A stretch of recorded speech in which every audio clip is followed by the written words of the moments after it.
Hi! இன்னைக்கு வெயிலுக்கு இதமான கம்மங்கூழ் எப்படி செய்கிறதுன்னு பார்த்துடலாமா? கேஸ் ஆன் பண்ணிவிட்டு ஒரு பாத்திரத்தில் தண்ணி போட்டு வச்சுருங்க. அதுக்கப்புறம் நான் இன்னைக்கு மார்னிங்கே ஒரு 11:00 கம்பு எடுத்து அதில் உள்ள கல் எல்லாத்தையுமே சுத்தம் பண்ணிவிட்டு அதை ஊற வச்சுட்டேன். உங்களுக்கு தேவையான அளவு ஊற வச்சுட்டு அந்த ஊறின கம்பை என்ன பண்ணுங்க அப்படின்னா, எத்தனை வாட்டி வேணாலும் வாஷ் பண்ணிக்கோங்க. தூசி எதுவுமே இல்லாமல் நல்லா வாஷ் பண்ணி எடுத்துக்கோங்க. அப்போ தான் நல்லாயிருக்கும். ஸோ நான் வந்துட்டு ஒரு 2 to 3 டைம்ஸ் வந்துட்டு அதை கழுவி எடுத்துக்கிட்டேன்.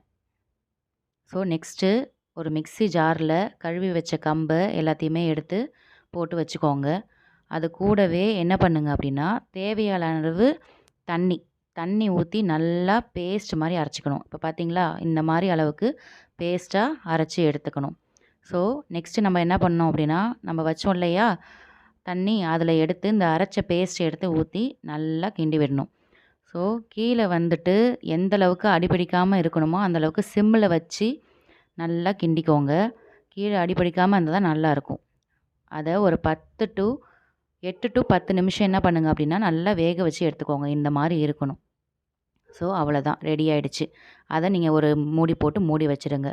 ஸோ மார்னிங் உங்களுக்கு தேவையான அளவு கம்பை எடுத்து ஒரு பாத்திரத்தில் எடுத்து போட்டுக்கோங்க. எப்படி கேக் மாதிரி இருக்குது பாருங்கள், ரொம்ப நல்லாயிருக்கும். எடுத்து போட்டுட்டு நல்லா பீட் பண்ணிக்கணும். நல்லா பீட் பண்ணிங்கன்னா தான் நல்லா கட்டி இல்லாமல் ரொம்ப நல்லாயிருக்கும். ஸோ தேவையான அளவு தண்ணி கூட ஊற்றி என்ன பண்ணிக்கலாம் அப்படின்னா, நம்ம கட்டி இல்லாமல் நல்லா கரைச்சிக்கலாம். நல்லா பாருங்கள், இந்த மாதிரி தான் எடுத்துக்கணும். அடுத்து நம்ம வீட்டில் ஊற்றின தயிர், உங்களுக்கு தேவையான அளவு தயிர் எந்த அளவுக்கு போடுறீங்களோ அந்தளவுக்கு ரொம்ப நல்லாயிருக்கும். நான் இன்றைக்கி வந்துட்டு ஒரு 3 to 4 ஸ்பூன் வரைக்கும் தயிர் எடுத்துக்கிட்டேன். அடுத்தது தேவையான அளவு உப்பு, அவ்வளோதான்.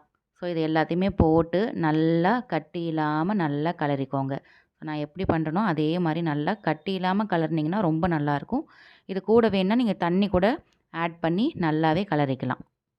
அவ்வளோதாங்க. அடுத்தது கட்டி இல்லாமல் இருக்கணும் அப்படிங்கிறதுக்காக நான் வந்து நல்லா பீட் பண்ணிக்கிறேன். ஸோ பீட் பண்ணிங்க அப்படின்னா எந்த ஒரு கட்டியுமே இல்லாமல் ரொம்ப நல்லா வரும். அடுத்தது தேவையான அளவு வெங்காயம் உங்களுக்கு தேவைக்கு ஏற்ப போட்டுக்கோங்க. இது எல்லாம் போட்டு முடிச்சிட்டிங்க அப்படின்னா ரெடி ஆயிடுச்சு, அவ்வளோதான்.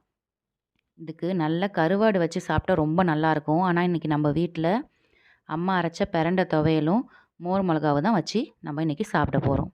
தேங்க்ஸ் ஃபார் வாட்சிங்.